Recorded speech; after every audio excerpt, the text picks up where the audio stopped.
So this is the second video to the new three-part series that I'm creating for the free channel. So this video is going to consider what to consider when you are past the introductory phase for a trader. So to define what the introductory phase is, it's essentially when you've just understood and came across trading and you're looking now to learn how to trade. This video is for what you should focus on, and these are just things to just understand. It can fast track your journey and definitely cut out a lot of nonsense and waste in your journey, right? So this video is going to cover uh, considering a set of effective technical analysis tools to aid in reading price. This is 100% going to be the lengthiest portion of the learning curve, right? Uh, Introducing yourself to macroeconomics and the use cases for expecting higher vs lower prices, focusing on building processes and trade plans, the idea of time frame variance, and the most important one, the importance of not trading real funds as you learn, and that demo is not a place to practice specific pieces of technical analysis. So the first one, technical analysis, right? So this is most likely the lengthiest portion of the learning curve, right? It's important to have a set of effective and reliable and repeatable technical analysis tools for your trading. So of course, now when you discover trading, you're gonna realize there's something called technical analysis on how people essentially bank on price going higher versus them favoring it going lower, right? And so there's a lot of school of thoughts that you can go into. The most popular one being SMC or ICT now. Myself, I come from an ICT background. I don't have anything bad to say on his technicals. I think his technicals are very effective. If I was to give a recommendation on where to learn your technical analysis, it would be ICT's YouTube channel. Like I said in the first video, 2016 core content, all the months, and then 2022 mentorship. Don't think anything else of his is relevant. You can definitely have something profitable from those things. Definitely takes a lot of time to learn. Of course, that's if you're not trying to go to a mentorship and you want something free. His YouTube channel is a one-stop destination for sure. There's also the likes of like Tom Dante and those, there's a few other YouTube channels I can't say off the top of my head. Uh, Great for approaches to trading, not really technical related, but plan building, they're great as well, right? Focus on the identification of key levels to support directional biases. However you want to define them is your choice, but have sound reasoning and logic to those levels. The main work in my analysis is where is price going to, which key level is it trading to, and which key level am I trying to find a trade setup on to trade towards that level, right? The entry between the key levels is easy. That's repeatable. That is this repetition, right? But you see the work of understanding where the price is going to and where the trade setup is likely to form. That's the hard work. Now, as an ICT background person, my key levels, right, they're going to be the ICT high time frame PD arrays, my high time frame order blocks, fair value gaps, breakers, mitigations, previous week's highs, lows, days, highs, lows, the list goes on, right? That's the focus. You see, when you first get into trading, it's just all about entry, but it's really not, right? If you focus on finding good key levels and you're good on biases, the rest is very easy because you see the people that focus on entries, they learn an entry without a bias. They're back to square one learning about a bias. So cut out the nonsense, just focus on directional things first. Do not just focus on an entry model. Emphasis on the capital, right? Do not just focus on an entry model. This is the problem with 90% of new traders. They just focus on entry models as they associate entry models directly to profit. However, this is far from the truth, and it is more realistic to say good processes, plans, and being responsible with risk is more linked to profit. Entry models are usually clickbait or engagement farming tools by content creators. Again, it's a play on emotions. They know that everyone's just looking for an entry model. You're not looking for an entry model. I promise you. It's just a retracement, right? An optimal trade entry, which I cover in my free channel, is all you need for an entry. The hard work is like what I said, identifying key levels to find trades and where price is the next price that the daily candle is likely to trade towards. Knowing where the daily and weekly to trade towards, that is the main bulk of analysis, right? Understand key levels and then, obviously make yourself familiar with key levels, like seeing price trade into a key level and away from it. It builds confidence in understanding that type of analysis, right? Focus on the importance of higher time frame directions to your style, right? emphasis to your style. For example, day traders will work within the next day's print and swing traders more so the next week and month's print for their direction. Being able to split up the time frames to capture your goal is absolutely crucial, and most people lack this. So as a swing trader, I'm working on 4-hour daily entries. My goal is a weekly monthly expansion. As a day trader, before my goal was a day's expansion or 4-hour expansion, and I'd use the 5 to 15 minute to encompass that. Now, as a swing trader, do I have any business on the 50 minute? No, I don't. You need a time frame selection for your goals, right? This is where people lack. They have too many time frames. There's no process that they have. They go through every single time frame to get to an entry. This isn't good, right? So remember, focus on specific time frames to your goal. So as a day trader, which most people watching this they probably want to be, focus on where the next daily and weekly candle are gonna go. If you get good at daily and weekly candles expansion, that's bias done. The rest is finding a good entry model to take you from A to B and B to C and C to B and so forth and so on, right? Remember, like what I said in the paragraph before, higher higher time frame key levels where the next trade setup is likely to form and where price is likely to trade to. The rest trading between, easy. Repetition, that's easy, right? Focus on simplicity. For a strange reason, complicated and quirky sells well, but what are you aiming for? It's actually simplicity. A lot of people think that, oh, my model has this and this and this, and they think trading is something absolutely very complicated, which is hard, right? There's complexity to it, but it's not rocket science. It's really as complicated as you want to make it. Some people just see trading as, yeah, you just want to buy low, sell high. You got those big investors, like very long time frame investors. They decide just buy, just find a trend and buy. And then you got the day trader with a million confirmations. You see, it's as complicated as you want to make it. Um, you're not looking for quirky. You're looking for simple. You want to build a simple plan because this is going to be your work at the end of the day now, right? You don't want a hundred tick box sheet for your to enter a trade. You want like a checklist, tick checklist, right? Remember, the more technical analysis does not equate to the better. There's a point where you'll just learn enough, and yeah, there's nothing going to be really else for you to learn, and that's when you're going to consider building trade plans, right? So the next slide is going to be macroeconomics and their use cases. So macro drivers are the economic events that you see occur on the calendar that I mentioned on Forex Factory. So like NFP, CPI, PPI, GDP, FOMC fund rate, retail sales, unemployment, the list goes on, right? You don't need to become a full-on fundamental analyst, right? However, understanding what the macroeconomics is indicating for a currency is helpful as a trader to understand what the higher time frame trend should be, right, for manipulation distribution purposes. So for the currency market, place a large emphasis on NFP, CPI, PPI, and the relationship between hawkish and dovish stances and the value of the currency. So the main things you really need to, I tell someone new to focus on, is really just how inflation and monetary policies impact the currency market. So monetary policy is essentially, are you hawkish or dovish, what they want to do with the interest rate. So if they want to increase the interest rate, you'll see that these interest rates usually become bullish, right? Um, if they want to cut them, it's bearish because that's the literal value of the currency is dropping, right? Like the value of actually, what's the value of your currency? It's the value that you get for saving it, right?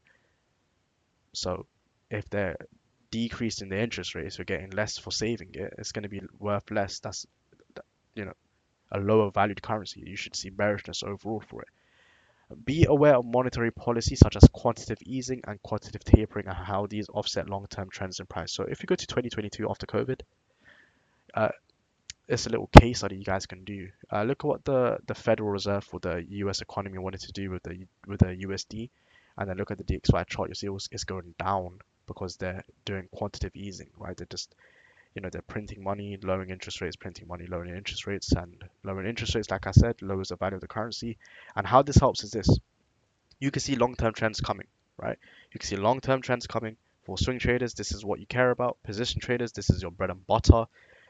For your day traders, it helps you. You want to still be in line with the overall bias, the daily, weekly.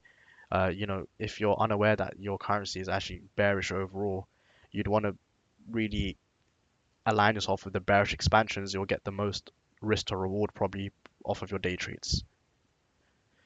So building processes and trade plans. So this is something everyone should have noted down. Mental plans are for mental people. If you ask the average person what their trade plan is, and then to see some of their past trade setups, you'll see it's not part of their plan because they have no plan. It's that simple, right? In my mentorship before, I didn't introduce them to trade plans because I thought they'll just take it upon themselves to build a trade plan. It's when we really emphasize trade plans and practice. Like I made it a requirement. If you don't have a trade plan, I won't really even consider you. I think you're just wasting a space. Uh, the results from there were just only upwards, and they're only going upwards because having a trade plan in front of you, right? If you have a mental plan, it's hear me out, right? So you have a plan in your head for your session and you're trading, right? I'm gonna do this, and wait for this, and then I'm gonna do that. One distraction, knock on your door, notification on the phone, another thought gets taken over in your head. What was my plan again? I don't know what it was. You can lose that mental plan in the blink of an eye in a heartbeat. Now, if you wrote it down, right, I don't mean you don't need to make it pretty for your session plan or whatever it is, right? If you have it written down, the only way you can lose it is if you lose it, like you misplaced it, or if you binned it. If you binned it, then it's gone. It's a lot harder to lose something physical than it is in your head, right? Now, understand this from early. All your learning of technical analysis is to be put into a trade plan format that you will use to engage the market. Now, this is where people become stuck as they have a bunch of technical analysis tools, but they don't know how to use them effectively together. It's like having ingredients and no meal put together. Now, you see, I should have made a graph of this for you guys. So if you want a graph, yeah, if you have a graph and on a on the y-axis, let's say it's time, and x is on the y-axis is your progression, and x is time, right? Now, let's say you're just you're gonna progress. Is that line is gonna increase with time, and then you're gonna level off. It's gonna look like an S, right? The letter S, right? From zero, and it's gonna look like a letter S. It's gonna curve up, and then it's gonna level off, right? Like the letter S. And that's because you'll only get so good, right? Where you can't get better. And a noob, right? A quote unquote noob, they have a big, big, you know, propensity to learn because they don't know anything. But someone that knows all the technicals, they don't have a lot of space to get better. You see my point? That's what most people experience in the middle of their journey. And this is where things start to go left. They start to question it. This doesn't work. I know all the technicals. I can't put anything together. I don't know what I'm doing. It's because they don't think to put it into a plan and practice the plan. They probably don't also have guidance and whatnot. But the main thing is they don't have a plan. So I'm telling you from now, when you're learning your technical analysis, it's all going to be in that idea. In the end of this journey that I'm learning technicals, it's all to make a trade plan. And then I'm going to practice it, right? That's it. Now, talking about trade plan, what should your trade plan consist of? It should consist of how you determine a direction you want to trade towards, any confirmations, and an entry. Easy. Three, right? So you can get a little piece of paper, direction, confirmations, and entry. Direction, how am I determining what am I using for my directional time frame? How am I determining higher v slower? Confirmations is whatever confirmations you want. It could be a shift in structure. It could be a specific, I don't know, retail guys probably a specific handlebar pattern, a chart pattern. I don't know, right? It could be anything, right? Whatever you think is a confirmation to you, which convinces you. Uh, and the entry can be just be a retracement, optimal trade entry. Entry's easy, right? It doesn't need to be crazy, right? I say this as well, and take this piece of advice. If you're hunting good confirmations, you'll get a good entry. But if you're hunting good entries, they could be coming off of no confirmation. Hunt the confirmations and entry comes all the time, right? I've done this, right? If you read my interbank episodes, you'll see it's just about confirmations and then it's go time. I'm not hunting the trade setup without confirmation. There needs to be confirmations because I know if the confirmations are met, there is a good quality setup for me. But there could be something where I think is a good entry, but it has no confirmations behind it. You get SL'd and you think, why? The reason is because you're probably chasing an entry. If you change your mind to chasing the confirmations, you'll probably do better. You want to avoid over confirmation as well, though, right? Do not be too specific. You will find yourself not getting into many trades and missing a lot of moves. You will lose, get to grips with it. It's normal. Having more confirmations doesn't mean you're going to be bulletproof and, without a loss. The more confirmations a trade has does not equate to a better quality setup. There are likely to be marginal decreases the more confirmations you use. Now, what does that mean? Marginal decreases the more confirmation you use. Economic students, business class students, you probably know what this means, but for the ones that don't know what this means, so let's say I have a trade plan with no confirmation, my win rate is 15%. I add one confirmation, now my win rate jumps from 15% to 20%. I add a second confirmation, and my win rate jumps from 20% to uh, let's say 35%, right? Or no, let's say it jumps from 20% to 30%, right? So I went from 5% increase, right, from 15 to 20, then now 10% increase with the second confirmation, 20 to 30, and I add a third confirmation, and now I'm from going from 30%, I'm 50%, I'm literally 50% hit rate. So that's a 20% increase. You will see it went from 5, 10 to 20, all marginal increases. Now I'm adding a fourth confirmation, and I'm thinking, oh, this is going to take me to 80%, 53% win rate, only a 3%. But I have another confirmation I need to take off now to get to the 3% extra. Should I leave this confirmation in or remove it? Remove it, right? Because it's a marginal decrease. You're just going to waste your time looking for this confirmation for what? An extra likely 3% on average. Give me the other losses that the 50% with three confirmation is going to do, and I'm going to get into more trades, and overall the frequency should carry me to make a more, profit overall in general, right? Because of the frequency of trades, I'll just get into more trades. I'll win and lose, but at least it's happening at a faster rate, right? Try not to make your trade plan too vast and lengthy. You want it short and snappy, right? It should be like on a business card, right? Like a small card, or it should fit on a PowerPoint like this. Remember again, the trade plan is the last thing you do when you have gathered the necessary technical analysis. Don't build a trade plan as you go, right? You're going to keep just removing and redoing it. Like, for example, you learn what a fair value gap is. Okay, entry around fair value gap. Then you learn one order block is scratch out fair value gap. I care about the order block. Then you learn a breaker block. Okay, forget that. I'm focusing on the breaker block. You see, as you learn, you'll just add more things. So learn everything and then make, your plan. It's like ingredients, right? You're gonna make a cake, or you're gonna go and get butter, and then go to the shop again, or get flour, and then come back saying, oh, I need a double cream as well. Then you're gonna go get. Do you see my point? It's a waste of time. Get everything first and then do it, right? Time frame variance, right? So this is essentially the difference between time frames, and this is important to know because as I said, your time frame needs to align with your trading goals. So there's a large variance between the 1 minute time frame and the daily time frame. There are, if my maths is correct, it's going to be super embarrassing if I'm wrong. There are 1,440 1 minute candles that build the daily candle. There are only 96 candles on the 15-minute time frame that builds the daily time frame. So there's a 15 times variance between the 1 and the 50-minute time frame, right? In terms of the daily bias. How many pricings would you see on the 1 minute versus the 15-minute? So which one is easier to trade? The one with less swings because it's less confusing, right? And which one is going to offer you more fake outs? Which one's going to have all the reversals and 10 reversals before going towards the day's bias? The 1 minute chart. Understand that time frame variance exists and have a minimum time frame for entry that is not very misaligned with your directional time frame. So if you're trying to capture the daily expansion, the 1 minute time frame is probably not going to help you. The 15-minute is probably better because look, if you take a day of, if you get a daily candle, horizontal line, and take it on the minute time frame and the 15-minute, you're going to see that the 15-minute is going to be more of a trend to that daily candle. Like if it's a bullish candle, it's going to be like more of a 15-minute trend. And if it's a 1 minute, you're going to see reversal, higher, lower, lower. It looks like it could have just, you don't know if it's building the day or not. You don't really know what it's doing.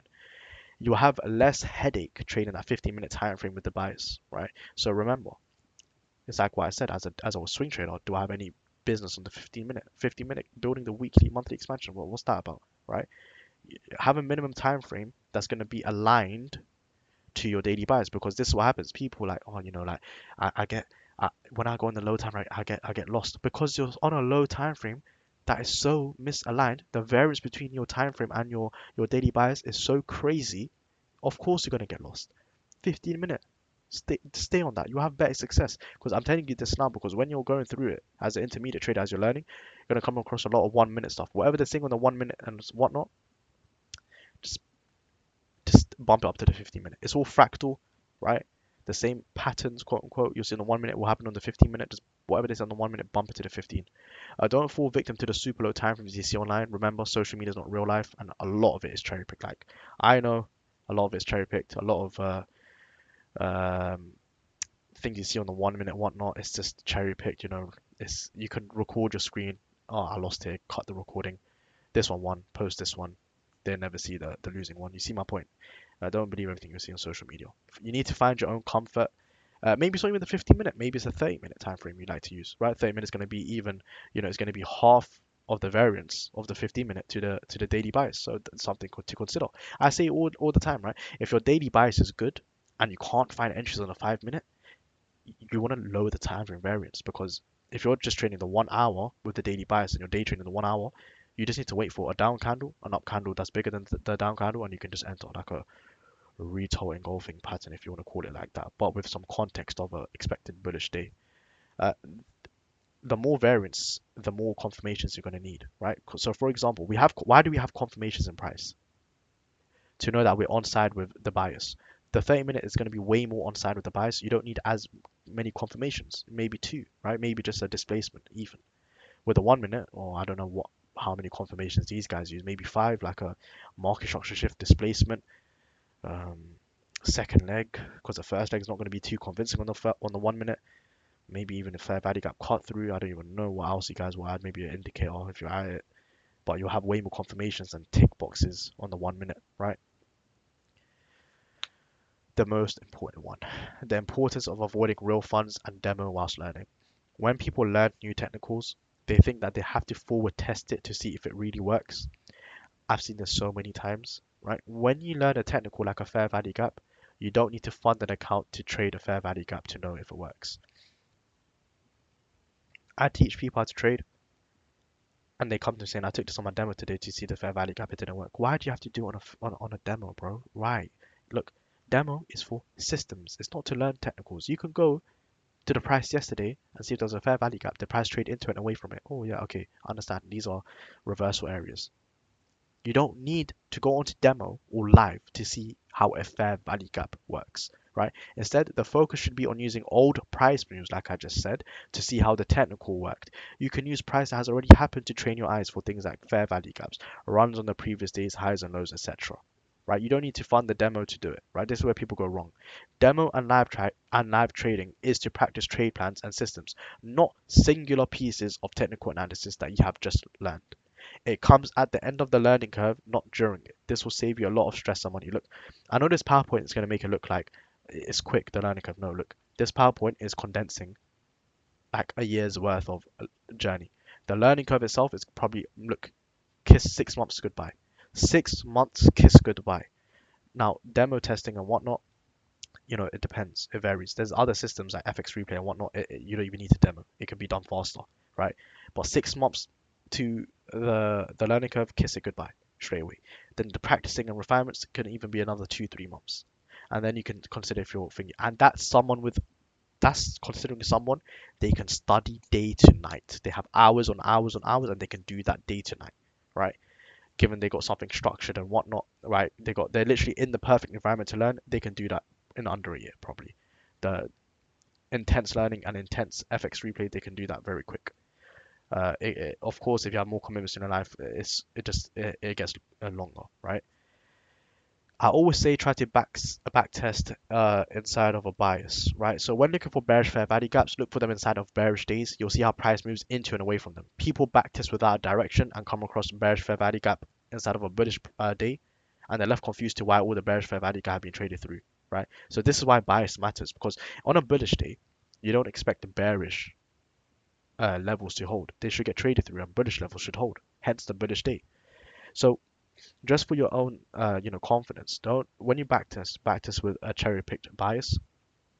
So if you're practicing identifying order blocks or something, right, look at a bullish day for your bullish order blocks, because you'll see an order block, down close candle displacement, then price reach back into the down close candle and reject away.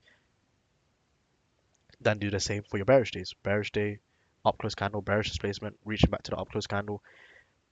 Then you'll see it works, and you'll also see that bias matters, right? It's kind of a two birds, one stone type thing, right? You'll see that okay, this works, and it's important that I'm on side with the right bias. Otherwise, if I'm bullish and I'm expecting bearish order blocks, I'm gonna essentially probably lose. For the people who say, "But I need to train my psychology first," no, you don't.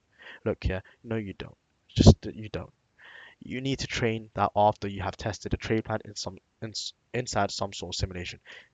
Psychological issues are heavily reduced by good practice, as it creates comfort in your ability to perform and gives confidence. Look, your psychology, people, I'm losing trade on myself. The plot, it's just a plaster over a cut.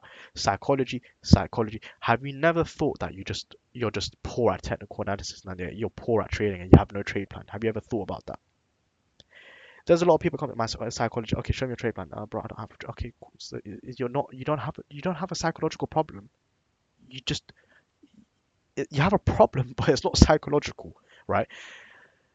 You need to practice to find confidence. Look, psychological problems in life in general, a lot of it comes from the fear of the unknown. When you fear something, it could be bungee jumping, it could be trying something new. It's because it's the fear of the unknown. You don't know how something could feel, how something can impact you or whatnot. This is why people they have a fear of trying something new or something like this, right? Now, the more you make yourself familiar with the situation and the outcome, the more confidence you'll have, right? Uh, the more times you flip a coin, the more times you can either land on heads or tails. The more that you practice your trade setups, the more confidence you'll have that okay, I know this trade setup. I've done it 100 times. I've seen price go in here, come back, and it comes usually to my take profit. You'll have more confidence. Take a guy, same trade plan. One guy's practiced it 10 times. One guy's practiced it 10,000 times. See the difference, right? If psychology exists, right? The psychology usually comes from in drawdown, you're just a bit fearful, whatnot. But these people that over exaggerate psychology, like they're having mental breakdowns at the chart, it's not. You just have no trade plan, and your technicals probably aren't as good as you think it is. More people look here. People think they're better than what they are. The practice shows how good you are, right? So the key takeaways: the learning curve of the technical analysis takes time and effort. It's going to take some time. And like I said, if you have a lot of time, you can get probably done. If you have something structured, 6 months, um, 6 months to a year. Give yourself some good time frame. That doesn't mean that you're good to go. That's just the learning. Then trade building and then planning. Things add up. You're looking to formulate the technical analysis you have learned into a streamlined plan. Don't be the guy that just has all the technical analysis, but you haven't put into a plan that you can practice. That's it's not useful. Do not demo and live trade whilst learning. It never ends well. This is how people lose money fast and quit. Remember the first video that I made? I said, how do people quit? They come in here, they spend more money than they can afford, and they lose it in a fast amount of time. And it's because of they live trade whilst they think to learn, and it just goes left. I'm telling you, don't do it. You don't need to demo live trade whilst you're learning. You don't need to demo trade to see that optimal trade entry works. You can just literally go back into old price swings, right? Like trading view, go back to old price and see, okay, this happened, bullish day, okay, whatnot. The quality of your practice determines things as well. You can practice for 10 days, but you're doing the worst possible, lowest quality practice. It's not going to do anything. If you're not practicing without a bias, there's no dedication or focus. Yeah, it's rubbish. Remember, demo and live trading is at the end when plans and processes are made. It's not for practicing the new technical analysis you've just learned, which I just said. So that's going to conclude this lesson. I hope it's helpful. Uh, a lot of talking. The next lesson I'm going to try to make soon after. But yeah, I hope this video is helpful. This should be more targeted towards most people, right? I know the first video is just for absolute beginners, but this one should be towards more of the majority. So yeah, I hope it was helpful, and I'll see you guys in the next one.